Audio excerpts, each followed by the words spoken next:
Spiritual Traditions, Spiritual Paths, and I am joined by Iya Olori. Yes, pronounce your full name for me. Sure. So my full name is Olori Oyadeli Ogunshina. What does that mean? So Olori is a title. It means queen, which I am. I was coronated or crowned in the Republic of Benin back in 2003. Oyadele means Oya is here. Oya has come back home. And Ogunshina means Ogun opens the path or the gate. So that is my spiritual name. Oyadele Ogunshina. But everyone in the ATR world knows me as Olori. Olori. So, when most people get their name, their spiritual name, is Mhm. there a Risha that crowns them? Is it always in their name or no? 9 times out of 10, yes. Okay. 9 Okay. times out of 10, yes. Sometimes you get your Orisha name, it is if it's divined upon and your head or your crown Orisha is known um, emphatically, then per the Odu, it may state that you are supposed to have this particular name. Some people don't receive an Orisha name until maybe they get initiated. So, each Elay runs things differently. It just depends on what that particular godparent wants to do for that particular godchild. Okay. Okay. So, how did you first discover this whole tradition? Girl, so my journey, woo, child. I was born and raised Baptist, Okay. but it never really spoke to me because I had questions. It was so many inaccuracies in the Bible, and I never felt like when I prayed that Jesus was listening to me per se. It wasn't until I got to college that I had a professor. His name was Baba Leon Hosey. He's now an ancestor, E by A, and he taught classes on Africa. One of the classes was People in Politics of Africa, where he introduced to us African belief systems. He taught us to reprogram our thinking and stop calling it a religion because religion means that it's man-made and it's dogmatic. So he said it's a belief system, and he focused on at the time Akan, which is out of Ghana, um, Asar Asat, which is out of Kemet or Egypt, and the old schoolers used to call Isheshe Yoruba, and those were the main three. And so after I graduated from Coppin, because I'm a product of an HBCU, All right. Where'd you go? Coppin State in Baltimore. I went to All right. Virginia Union for 2 years in Richmond, and then I graduated from Coppin. All right. When I graduated from Coppin, I got a job down in DC, and this was in the mid 90s. And so I started looking for traditional houses to join. I specifically wanted a house where everyone looked like me. Okay. And so I went to and I saw a set service, and no shade to them, I was bored out of my mind. I was just bored. It was too laid back for me. I went to an Acon, which is an Akan service. Loved it, absolutely loved it. But it didn't call me as loud as Ishe Shay. And so I was on a journey to look for an Elay, which is a spiritual house in DC. Unfortunately, when you are a practitioner, sometimes you don't have the luxury of having your spiritual house in your backyard. So my first Elay was in New Jersey. But let me rewind. When I was in college, um, Baba Hosley decided to have an age grade society, which he said was comparable to Greek fraternities. He couldn't understand how Black folk wanted to be in a sorority or fraternity because, like Asa Hilliard said a long time ago, you suffer from double consciousness when you try to be a Black Greek. There's no such thing. but I digress. So I got chosen to be a part of um, his female age grade society. And part of our initiation process was to go down to Sheldon, South Carolina to Oyotunji African Village. And so he wanted to see how we would conduct ourselves in the African village if we could hang. And we went down there and I was hooked. You know, everyone there looked like us. People were speaking Yoruba and English. Um, Everyone had on African clothes. It was, you know, drumming and singing. Everyone was warm and welcoming. And I said, this is it. This is where I want to practice. And so fast forward to me moving to DC after college, I couldn't find um, a spiritual home that called to me. I found one in Jersey.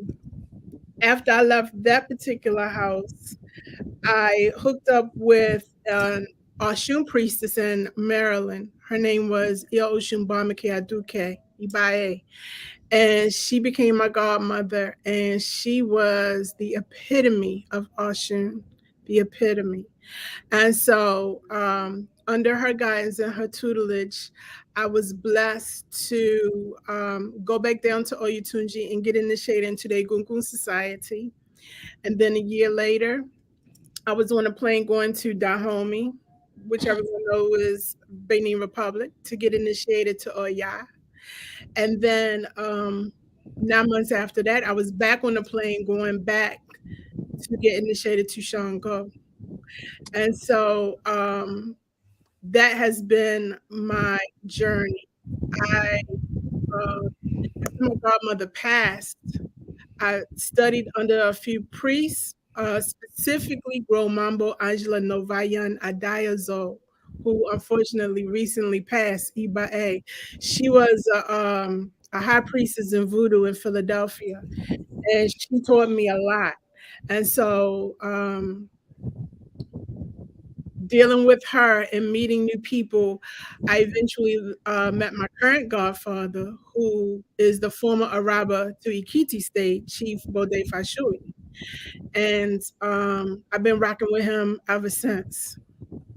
Right on. And so So, that's my journey. so how many Orishas are you initiated to? So technically, I'm initiated to three: Oya, Shango, and Ifa. We don't consider the ancestors Orisha. Okay. So, but I am initiated to that Egbe or that society. Okay. So what's the difference between when you say egg bay or society? What does that mean? So back in the day, I'm talking about in the 70s and 80s and probably mid 90s, people used to call, they didn't use the term Egbe. They would say cult. And, you know, unfortunately, cult has a bad connotation. So it's probably been since maybe the 2000s that people stopped using the word cult and they use the term Egbe, meaning that society. When you are initiated to a particular orisha, if you go to a drumming or to a festival and they call for Egbe or Ya, then all of the Oya priests and priestesses would get up and dance, you know, show their reverence, etc. So that's the difference. Okay. Okay. So in your journey, have you come across like people who weren't really in good character? Girl, ah, Because I know don't, that's the basis for, it's all about that good character. don't get me started. Don't get me started. And what did you do? I mean, like when you come across someone who's not in good character, how do you deal with that? Wow. So me, as a back in the day, I had no filter at all, none. As I get old, I'm trying to mellow out. I'm trying to think before I speak. But what I find disheartening is when you have male priests that prey on females and they use fear, They use bullying, sexual harassment, um, to inflict their um, their bad ways on females. Countless stories I've heard about sisters who were violated sexually under the guise of Orisha.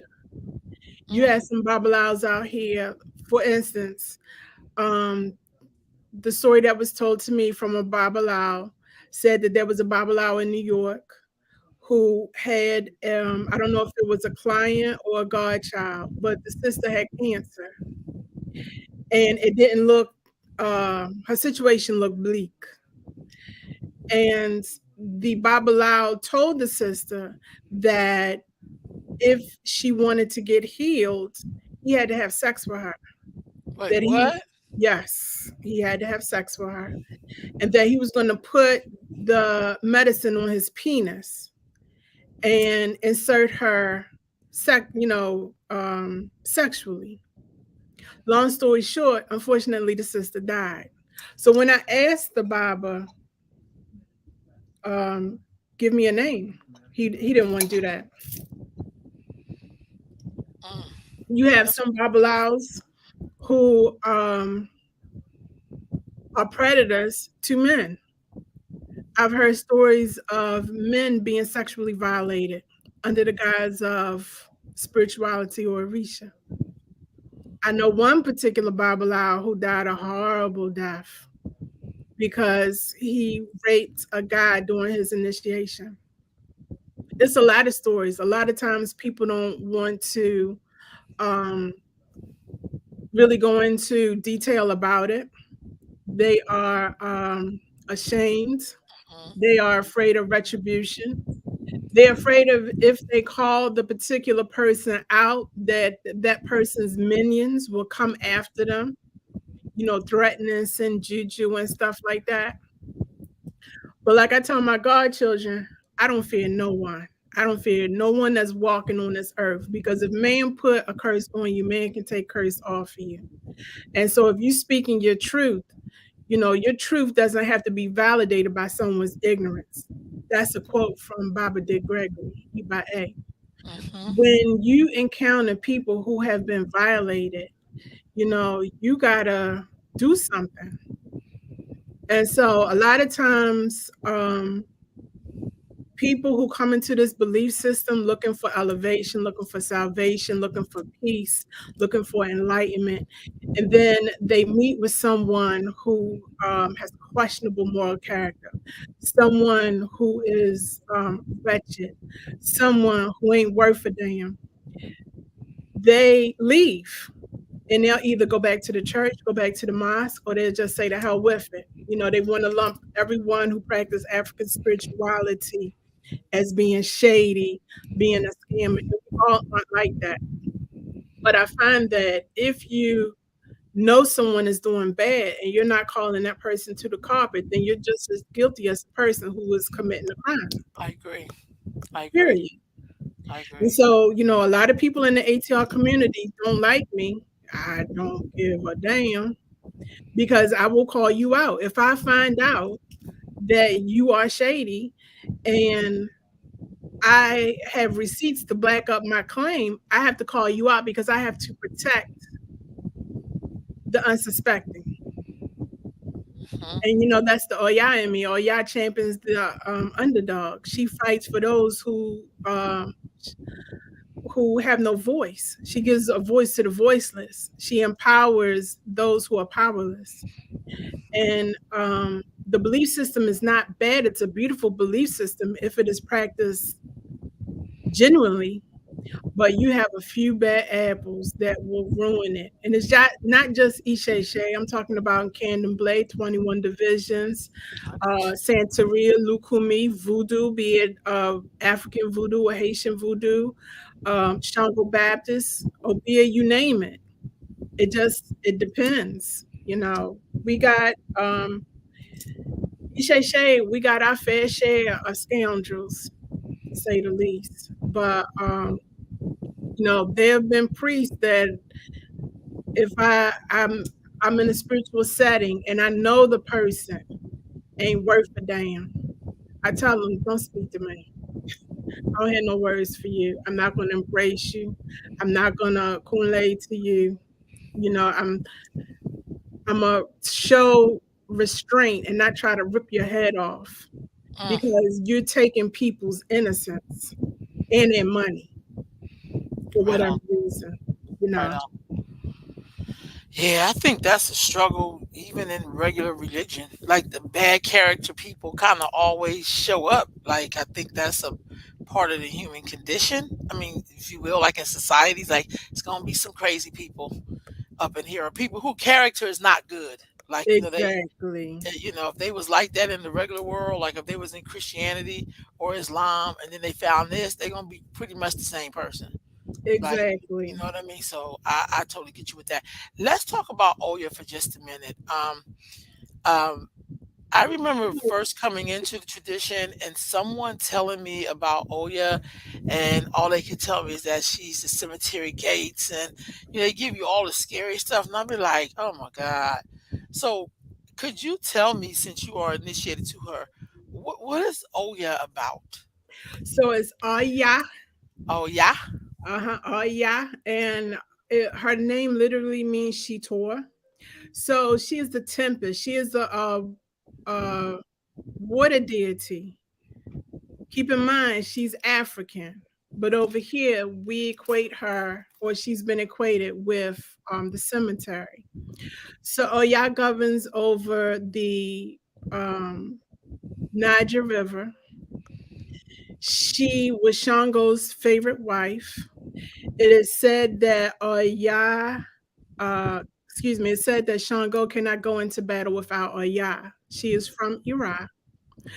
She is a queen in her own right. She's the queen of the marketplace. So she is about her coins. She is about money. She is a very shrewd businesswoman. Oya is the mother of nine. So she gave birth to Egungun.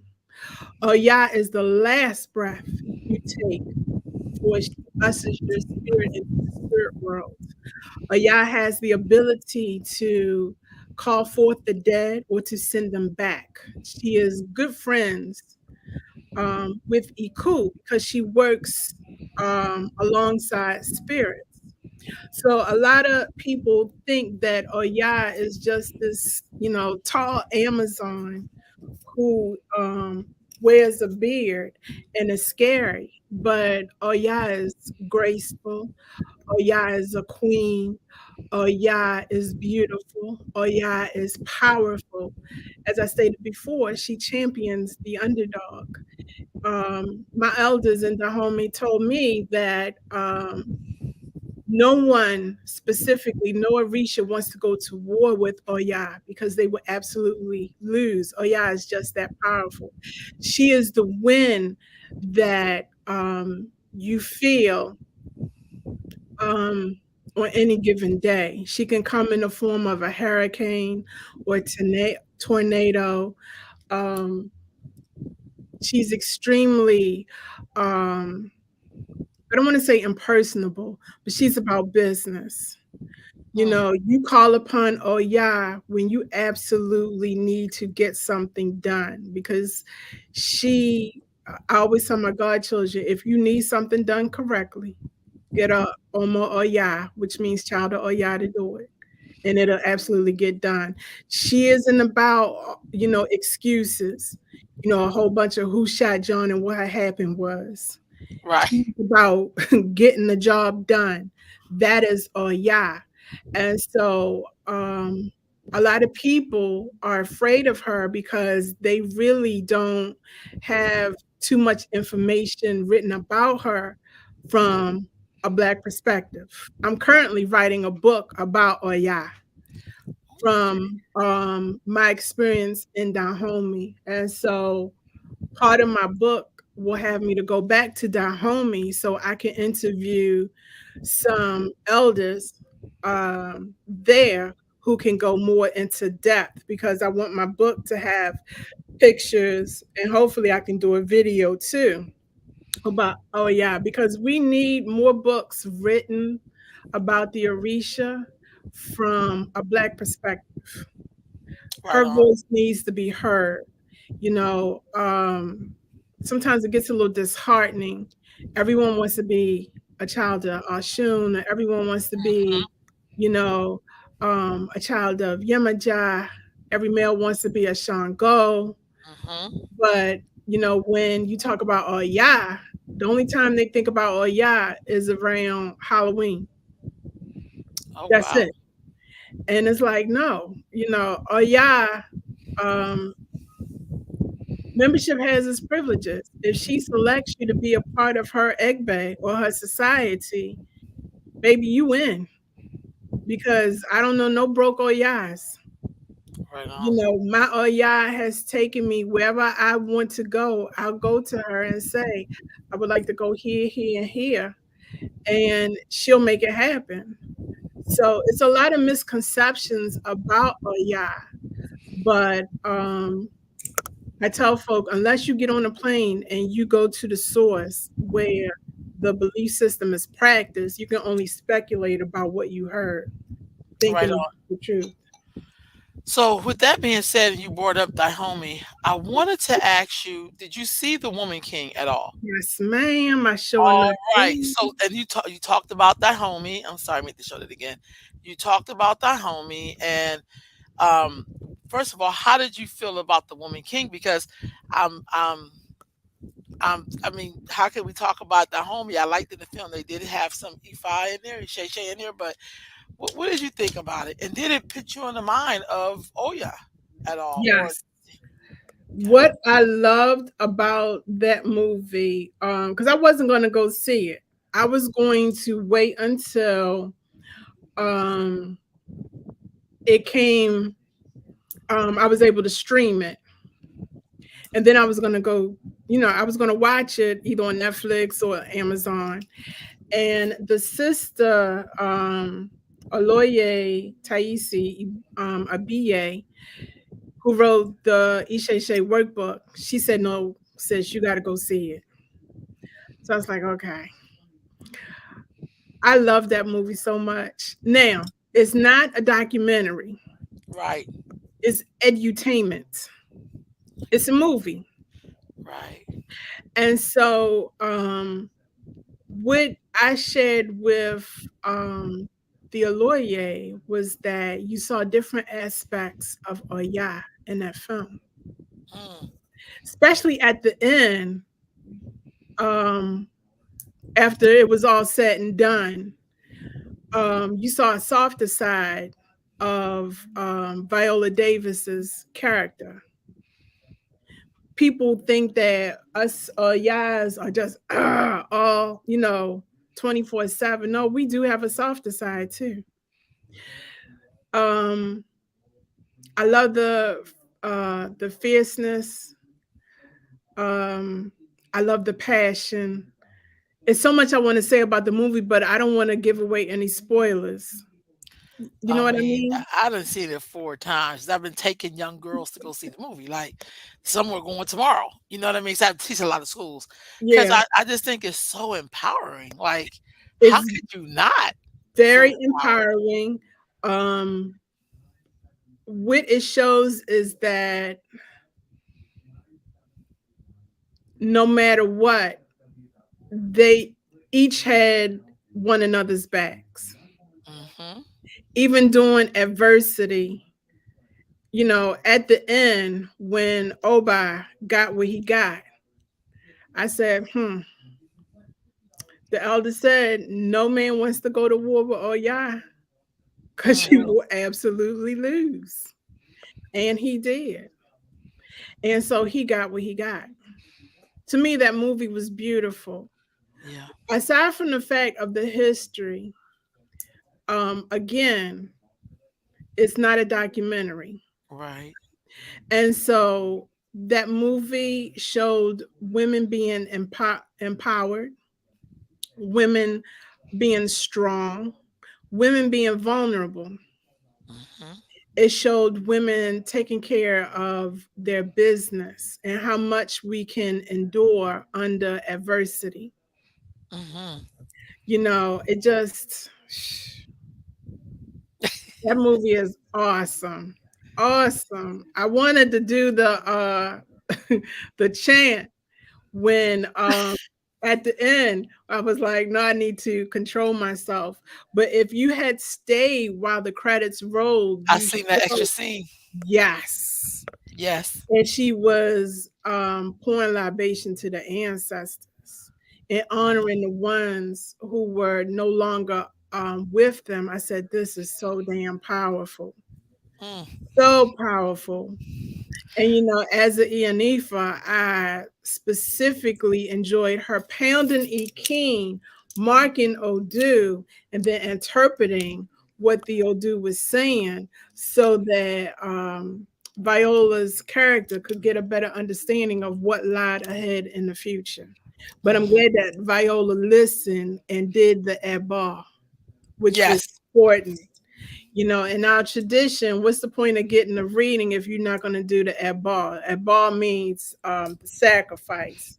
You don't necessarily have to sacrifice a chicken or a goat or a pigeon, but you have to give up something to get something. And some people, they don't want to do that. They want quick fix. But that movie, if it doesn't win an Oscar, I'm sure they're going to get a lot of accolades and awards from like TV One and whatever other black or so-called black um, show wants to give them because it was awesome and all of them, they earned their accolade. So the other beauty that I liked about the movie itself and the story they were telling, that's like the diaspora story. So it doesn't belong just to African Americans. Like that cast was actresses from South Africa, Right. Uganda, Britain, Nigeria, I mean, just all All America. over. I mean, all over because really all of us are a part of that story. You know what Yes. I'm saying? Like I feel like we don't sometimes I hear this argument about British black actors taking jobs from American actors or and I'm like, y'all, like, are you serious? Like nobody can really tell y'all apart half the time. You know what I mean? So I thought that was beautiful that I watched a lot of their interviews and I was just blown away. Like I think everybody they had in there was perfect. I agree. I Everybody. agree. The casting was spot on. Yeah. Yeah. It was visually stunning. I love the Yes. cinematography. I wanted the outfits. Me too. I want my house to have that bathhouse. Yes. I want I want to redo my shrine room so it looks like the way that shrine was shown outside. It was just, they put money into it and I Yeah. appreciate that. It didn't look like it was done on a Tubi Yeah. budget, if Yeah. I'm making sense. No, really. Well, it Yeah. took her 6 years to make that to get the green light. I mean, to really get the support they needed to do that film. And I think the beauty for another beauty for me is like this wasn't fantasy. No matter how they're telling the story, we knew that there was some women who lived like that in that time. Yes. And we never get to see how black women, because they also made a lot of sacrifices to be who they were. And I think sometimes we leave that out. We see a lot of glamour and glitz or whatever we think it is, but we never look at the sacrifices people are making to be whatever they're going Mhm. to be. You know what I'm Yep. saying? We just think it's like, I want to be a star, but you have no idea the sacrifices people go through to be Yep. where you see them shining. You have no idea. Exactly. How did you feel about the way they presented Isheshe in that? I loved it. I loved it because it wasn't they took the spookism out of Mhm. it and it was just very natural. And if you are a practitioner, if you are an E5 practitioner, you're like, girlfriend was spot on. Spot on. I really appreciate it because very rarely do we get to see anything like that and it's not done as a joke. It's not, something to be made fun of. Like, look at them people with them nuts and the Yeah. board, what are they doing? Because Yeah. they never do that to Islam. No. They don't do it to Judaism. They Right. don't do it to Christianity. Right but on. they think that ATRs are meant to be the butt of, you know, jokes, and we're not. Our belief system predates Abrahamic religions by 5,000 years. Wow. We're not the Okay. Johnny come latelys at all. Right on. Right on. So when they were showing those particular scenes and you was in the theater, did you hear any comments? Because I heard a few comments each time I went. I'm like, some people just so ignorant. It was, you know what I'm saying? No, let me tell you, Okay. when I got there, I was like, damn, it was only four of us in the theater. Soon as they finished running like the what do you call it? The pre-shows. Previews. Yeah, Yeah, the previews. previews. It started to fill up. By the time they got to the first scene when the women were in the grass, Hmm. the theater was packed. Okay. Packed. And so you could hear a pin drop. There was applause where applause was warranted. There was laughter when laughter was warranted. And at the end, people clapped. Hmm.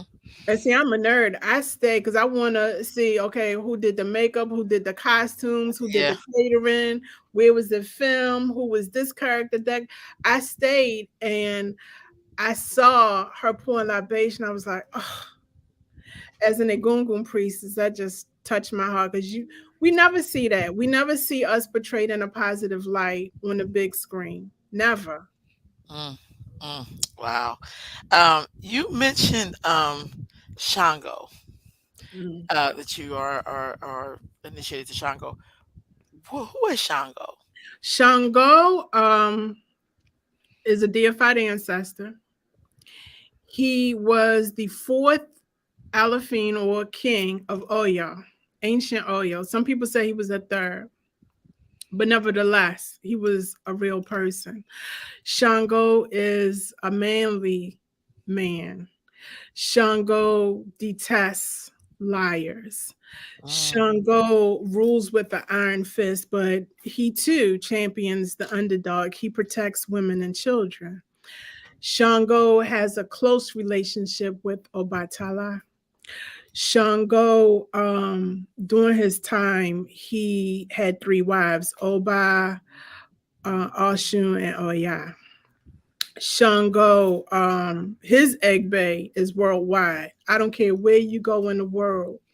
If you say Shango, everyone, be they in Brazil, Trinidad, Cuba, Puerto Rico, DC, New York, South Africa, they know who Shango is. He's a very powerful deity. He, when it's thundering and lightning, he's that boom that you hear, followed by the lightning. He is powerful, very powerful. And he is a deity that you don't want to cross and get on their bedside. right on. Okay. What about Ifa? You are initiated to Ifa. Hmm. So Ifa is the voice of Olodumare. Olodumare, in our tradition, is the creator. He is the supreme being. Ifa or Rumala is the witness of faith, the second to Olodumare. Hmm. In the pantheon, you would have Olodumare, and then Ifa, the Orisha, and then us. That's a loose translation Hmm. of the Okay. pantheon. Um, Ifa is he's the highest level that you can go when you are uh, getting initiated in our belief system.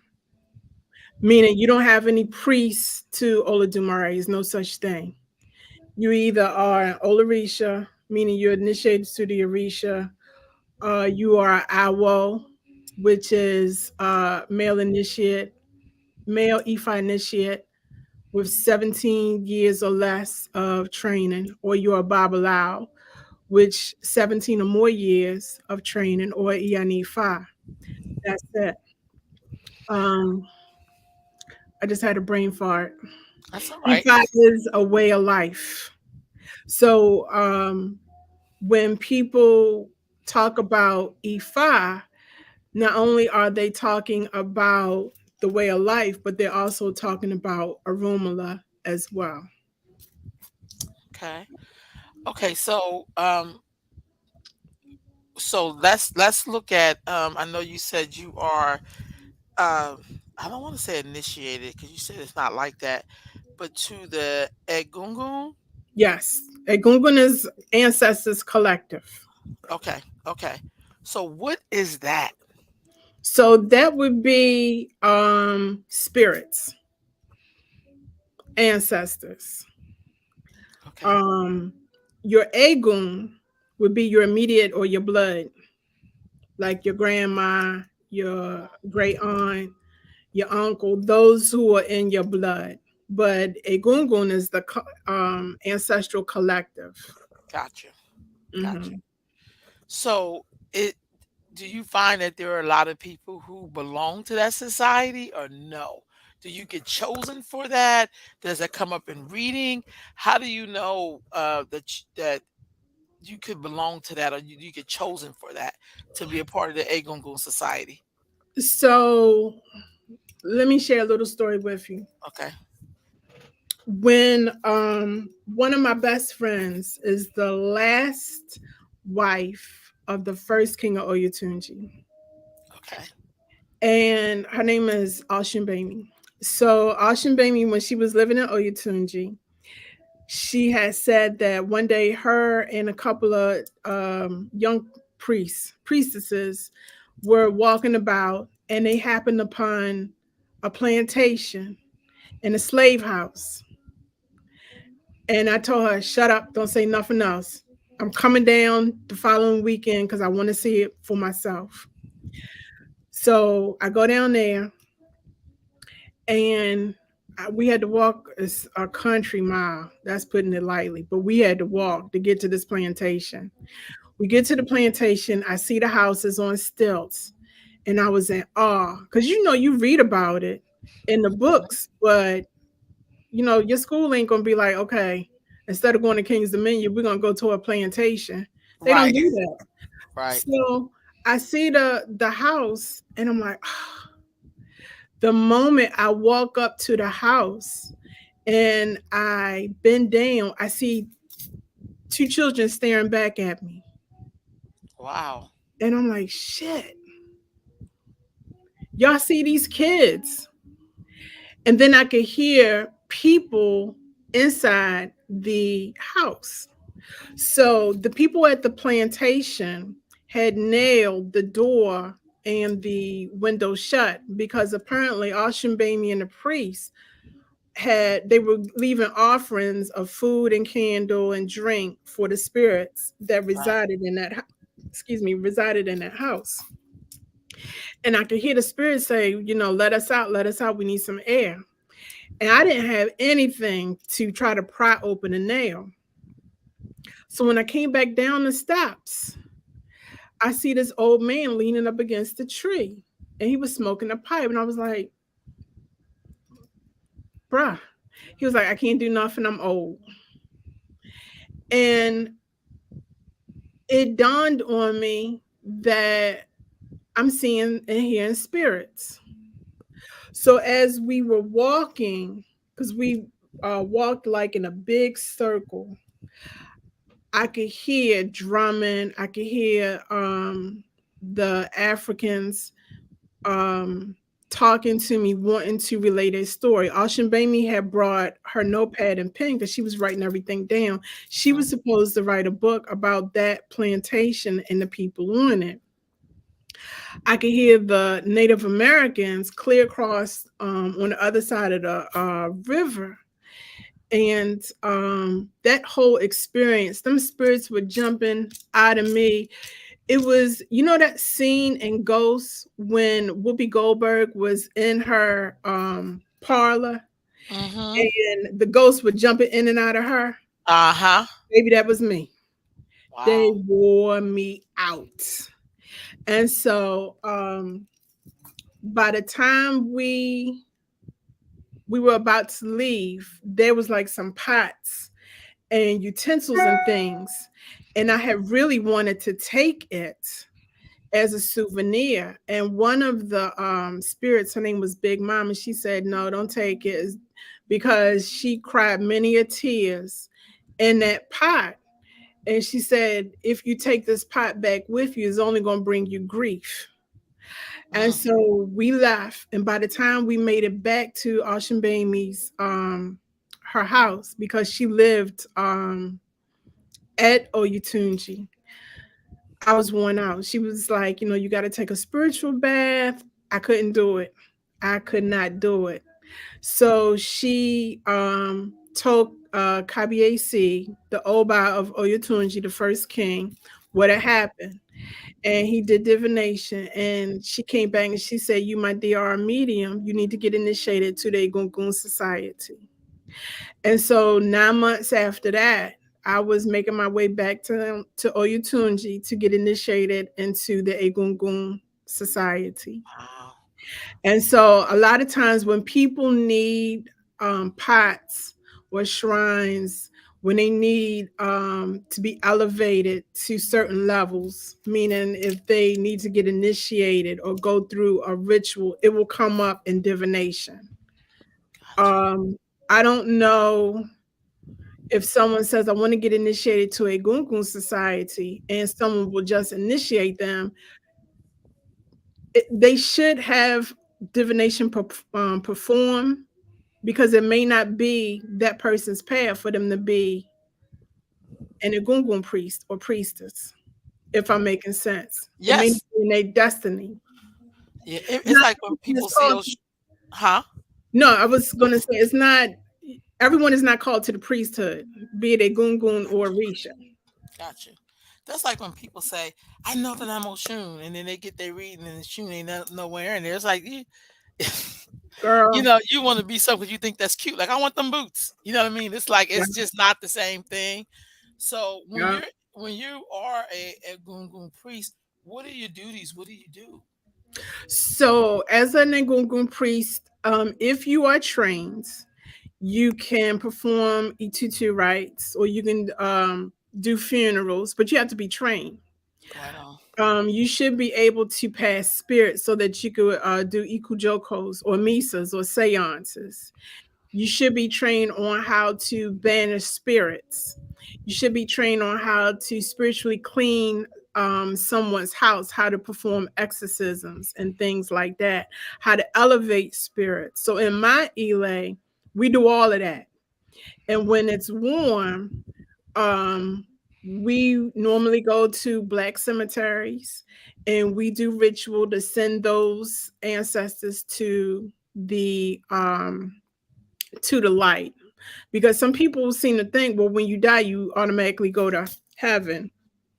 That's not the case. A lot of times you have people who are wandering spirits, they don't know that they're dead, and so it's almost like they're in limbo, Mm, and you got to give them a little push and tell them to go to the light. I right on. started once I got initiated. I was initiated in April of 98. um that summer, um I was back, matter of fact, in July, when James Bird, do you remember that brother? Yes, that was drugged to death. Yes. Mm-hmm. That hurt me to my core. And so what I did was I got with my godfather in Egungun and I said, I need to do some sort of appeasement for those who died during the Mayafa, those who died during enslavement, Mm-hmm. those who died during Jim Crow, and Mm-hmm. those who died up to now, meaning James Bird. And so this is when the internet just started to take off. I was able to print out. I got, and I still got it. It's a book about this thick of names going back to like the 1860s of Mhm. men, women, and children who had died, um, either on plantations, lynchings, whatever. And it was a 3-day ritual. And I had put the call out to other Egungun priests. No one showed. And so Mm. it was me and my godfather. We were out doing um doing the ritual to send those souls to the light. Mm. And it was a powerful ritual. And I believe James Bird name was probably the last name that I had called um after we had finished the ritual. Mm. And so Have you I've been doing that, ongoing. so how often do you do it? Are you In the summertime, we haven't had a chance this summer, unfortunately, because I've been so busy doing spiritual work damn near every weekend if I wasn't traveling. But last year, my godchildren will tell you, every Sunday we were in the cemetery uplifting spirits. So I do it as often because I've been tasked to go to black cemeteries first and send those souls to the light before I can go to other cemeteries or graveyards and worry about those African. And when I say African, I mean black folk. I get that. Yeah, African spirits. That's my primary focus is our people. Mm. Okay, have you been to the lynching memorial No, in Montgomery, Alabama? no, we haven't gotten there yet because I mean Maryland has a lot of black cemeteries, and Mhm. so we still in Maryland. Wow. Wow. Yeah, it's a lot because my goal is to go every place where it's black cemetery. Because unfortunately, a lot of the black cemeteries and graveyards I are get that. forgotten. Mhm. And so when we go, we do the best that we can, and we don't leave because I will divine and see, okay, have we successfully done what we came here to do? And a lot of times we got to come back and we got to do other things. We might have to sacrifice an animal or two, but we do what we got to do. Right on. I think that's important. I really do because I think there's so many stories there that we don't even know. Mm-mm. You know what I mean? So that's really really important work. Thank You you. you mentioned your elay. What is an elay and what is the purpose of an elay? So, Ile means spiritual house in Yoruba. The purpose of it is to groom the next generation of priests. So when I can't say when I retire, but when I'm no longer on this plane physically, then I'll feel confident that my godchildren can pick up the mantle where I left off. So in my spiritual house, I am training them to be the best priest that they can be within their capability. So Mm. they'll tell you I'm old school, I'm tough, but I'm fair. I don't cut corners. I don't make up rituals as I go. Um, I ask a lot, but I give a lot. Okay. All right. That's good. That's good. So when you're in an elay, are you supposed to stay in that elay forever, or It's how? up to the individuals. Some people come, get what they need, and they move on. You do have some who will come and stay. They're comfortable, they're happy. I tell other priests that's the hazards of the business. You will have some godchildren who are ride or die, who will stay with you to the end. And then you have some that think the grass is greener on the other side, or maybe they don't like it being so strict, Mhm. and it's just not for them. You can't take it personal. Right on. It's a person's personal choice. You can't be upset, when a godchild leaves. Just, wish them well. Don't wish them ill. And you focus on the ones who decide to stay with you and who want to learn under you. Right That's on. about all you can do. That makes sense. In your tradition, do y'all have like a southern, like how the Southern Baptists have their conventions, leadership convention conference? Do y'all do something where all the Elays kind of get together, or no? Not particularly. You may have if it's like a huge Elay and they have different chapters or branches in different cities, they may come together. I know in the DMV, which means DC, Maryland, Virginia, in that Right. area, we Mhm. have this thing called Sacred Healing Circle, where all of the ATRs will come together and it's like drumming, singing, people, possessing or mounting their deities. It's like a healing, um, lack of a better word, symposium or Right. festival. They do that, but for the most part, no. Okay. I just so do you ever so when you look at the different branches, I'm gonna just say like if it's Ishe or Lokumi or Santeria or whatever we have, Mhm. are there times where those different branches kind of get a chance to work together a little bit? Yeah, if they have like sometimes festivals, Okay. like in Philly in June there's Okay. a festival called Odun Day. Yeah. It's a street festival, but it started out as a festival to honor Oshun. Uh-huh. So the Iya who started it was a Lukumi priestess. And I believe that you have other ATRs that will come and support because during the festival, they'll have a processional. They parade the egungun. Um, we have offerings. People take their offerings to the river for Oshun, and that's supposed to be the official start to the street festival.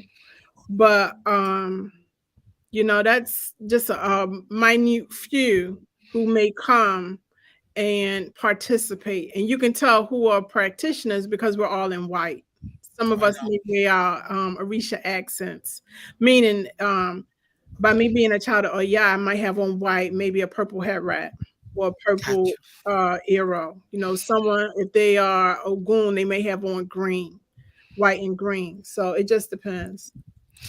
Okay. What is the purpose of all the white? So white, white is light. White, white keeps you in check, meaning you're not gonna cut up and act a fool when you in all white because you know that you are doing something spiritual, and so you kind of don't want to get dirty. Sometimes it's unavoidable.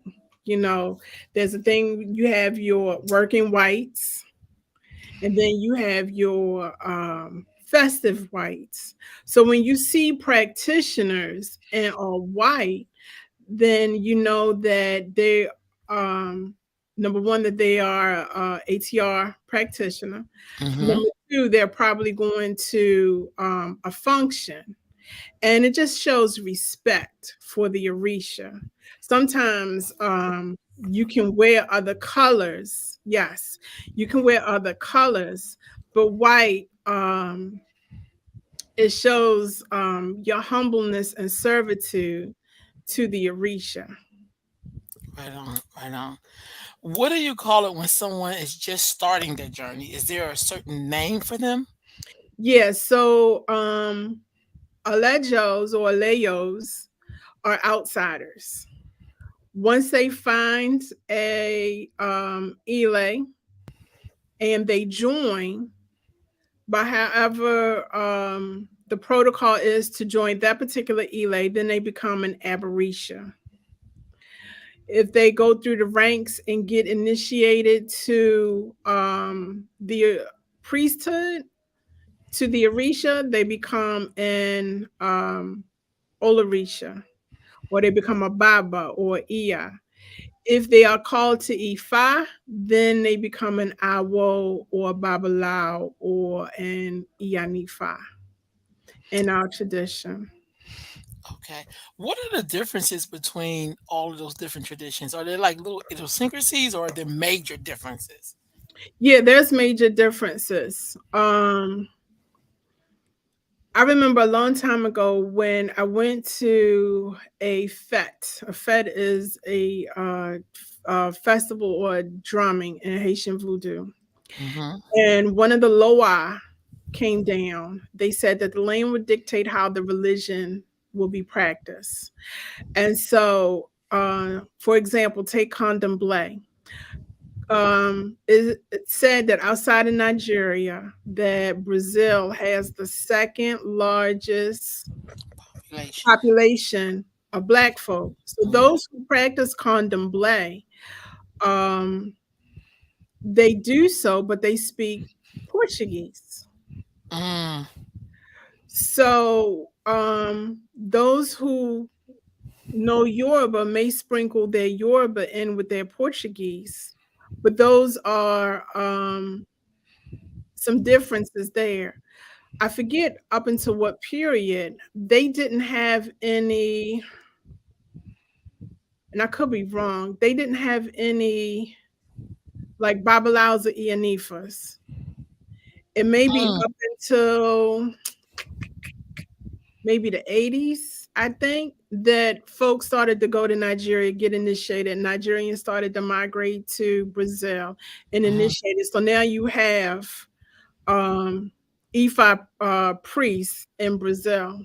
But up until then, you had the EIs, which they call May, MAE. And I forget what they called the Babas, but they were mm, doing all of the work. In Cuba, they practice regla de ocha. And so they would synchronize their Orisha with Catholic saints. mm, So they would sprinkle their Yoruba with Spanish. And so that's how the wherever the African was dropped off during the Ma'afa. And for those who don't know what Ma'afa is, it means transatlantic slave trade. Wherever our people were dropped off, the belief system morphed from Isheshe into Candomblé in Brazil, Regla de Ocha in Cuba, Haitian Voodoo in Haiti, Shango Baptist in Trinidad and Tobago, mm. um, Obia in Jamaica, Santeria in Puerto Rico. You understand what I'm saying? Yes, ma'am. Okay. Yeah. So that's how the belief system morph. But make no mistake about it. Ishe is the foundation from which all Orisha-based religions sprout. Why? Well, maybe it didn't. I don't know. But in North America and in the U.S., um, did it did it survive at all in North America? Yes. Okay. Yes. If someone says no, they full of shit. Yes. Okay. It Okay. survived. Could you give me an example? You're looking at her. It survived. Okay, I get that. Yeah, it survived. You know, when I was on my journey, and this is no shade to the Lukumi folk, I never felt the need to learn Spanish to practice the African religion. So I said, I'm gonna go to the source.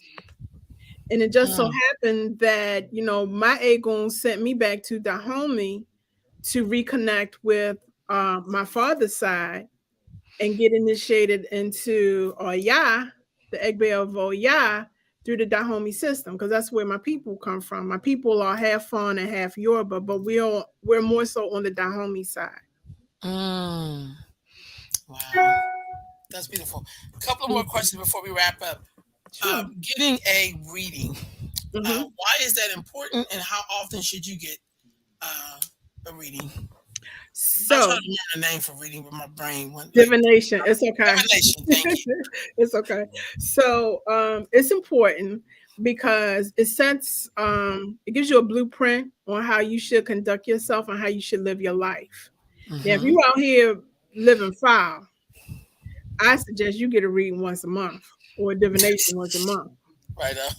But if you are, just trying to find your way, you just want to make sure you are fulfilling your destiny, I say once every 3 months is appropriate. Or unless there's something big or major that's about to come up, maybe you are going up for surgery, or you're trying to get a job, you're trying to move, any kind of big life decision, you kind of want to get a divination on, Mm, just so you can avoid any traps along the way. You want to be proactive and not reactive with gotcha. respect to getting a divination. Is most important. I tell my clients, please don't wait until shit hits the fan. Mm, You want to avoid that by getting a divination. That's step one. Step number two is doing a prescribed ebar. Again, ebar means sacrifice. It doesn't necessarily mean that the client has to go find a chicken and kill a chicken. That's not what I'm saying. Every divination will give you a remedy to your problem. Whether or not you decide to fulfill that or do that particular remedy is totally up to you, because we all have free will. right on. How can you tell if somebody's in good character on your journey? What things should you look out for or let's be aware of? By the actions, because their audio matches their visual. Got you. Yeah. If you meet someone and they uh, live like a gypsy, always changing locations, phone number always changing. They ain't got a Mm, pot to piss in or a window to throw it out of. They ain't got no money. They can't keep a Elay. Anytime someone goes before them to get a read and they pulling out tarot cards or crystals or water gazing, they might do the guess method. They don't look like they have Iwapweli, gentle character. They just look a hot mess. And you can mm, spot messiness a mile away. that's real That's tough. the person you want to, I tell folk, run fast, run in the opposite direction. Because your Ori, your spiritual third eye would be like, there's something not right about that particular person. And you need to recognize that red flag. And just don't think that it's gas. Oh God, yeah. Look, I so enjoyed talking with you. I think you gave us a lot of information, and I thank you so much for spending this time with me and just talking with me. So I'm gonna wrap this up. You have any parting words? But then don't hang up. But you have any parting words? No, I just hope that I've enlightened some of you all. And feel free to reach out to me on Instagram. My handle is Afri_Bohemian_snob at Instagram. Facebook, it's Olori Oyadeli Ogunshina. And my website is www.itsolori.com. Oh wow. And hopefully my book will be out by maybe the fall of next year. All right. Thank you so much for joining me. And y'all, I will see you Um, again.